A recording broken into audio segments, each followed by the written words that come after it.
There's a question that I've been getting for the last few days that I've tried to ignore because I don't really want to admit it. Rashawn Slater, who was the Chargers starting left tackle last season, he just received a massive extension, suffered a season-ending injury in training camp a few days ago.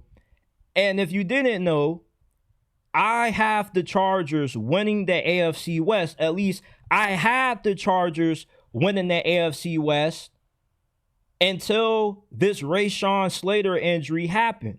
And all my friends have been asking me, all you guys have been DMing me. It's been the most asked question that I ever got in my DMs doing this. Do I still have the Chargers winning the AFC West in spite of the Rashawn Slater injury? I have to say no. You may say that I'm switching up on the Chargers, but they had arguably the best offensive line in the league due to Rashawn Slater. Not too many teams even have an elite offensive tackle. So when you have two elite offensive tackles with Rashawn Slater and Joe Alt, along with Mekhi Becton, a really good interior offensive line, you're in the conversation for having an elite offensive line. Now, with Rashawn Slater gone, you have to move Joe Alt to left tackle, which I do think he has the ability to play at a high level, but are you going to get the same level out of Joe Alt at left tackle as what you would Rashawn Slater? Because sometimes switching tackle spots seems like something that should be seamless if you do it on Madden. But in real life, playing the other side of the line at tackle, a lot of folks say it's like learning how to write with your non-dominant hand. So the Chargers go from having arguably the best offensive line in the league to now a top 7, top 8 offensive line in the league, which is still very good. But when you're going up against the Denver Broncos, who had the best pass rush in the NFL last year, who had Nick Bonito coming off a breakout season, Zach Allen is starting to emerge quietly as one of the best interior defensive linemen in the league, there are going to be matchup problems that the Chargers will have when they go up against the Broncos defense this year.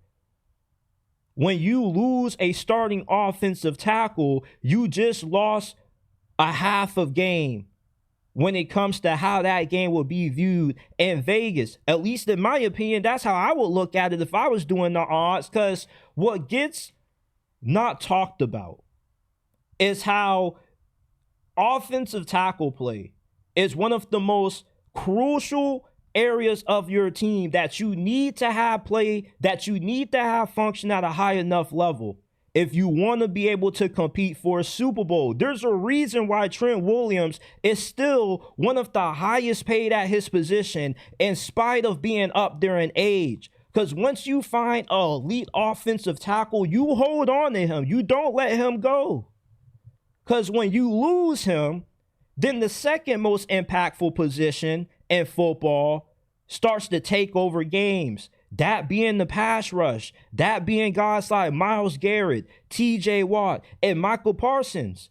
And they say that it's a passing league. And if you don't have elite offensive tackles, it complicates the ability to throw the football. Look at what happened to the Kansas City Chiefs in the Super Bowl. The Broncos are the best team in the AFC West on the lines of scrimmage now with this Rashawn Slater injury that the Chargers just suffered.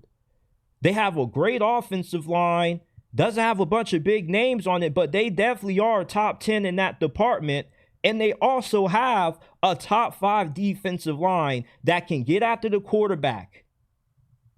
Vance Joseph is one of the best defensive coordinators in the league. After this season, he probably gets another opportunity to be a head coach again. His defense has been outstanding. And also, you have Bo Nix playing under one of the greatest offensive minds in NFL history in his second season, when his rookie season statistically was one of the best in NFL history, but it got overlooked because of how far Jaden Daniels took the Washington Commanders in the postseason. But Bo Nix, if he takes a bigger step in his development this season, year 2, you're looking at somebody that could end up winning MVP this year. He already is a borderline top 10 quarterback. They gave him some more weapons at receiver. You add Evan Ingram. You got a really good duo at running back. The Broncos are going to win the AFC West this year.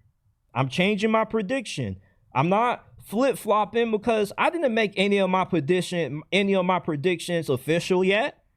Until you see JT Sports 2025 NFL record predictions, none of my predictions that I've made over these last few months is locked in stone.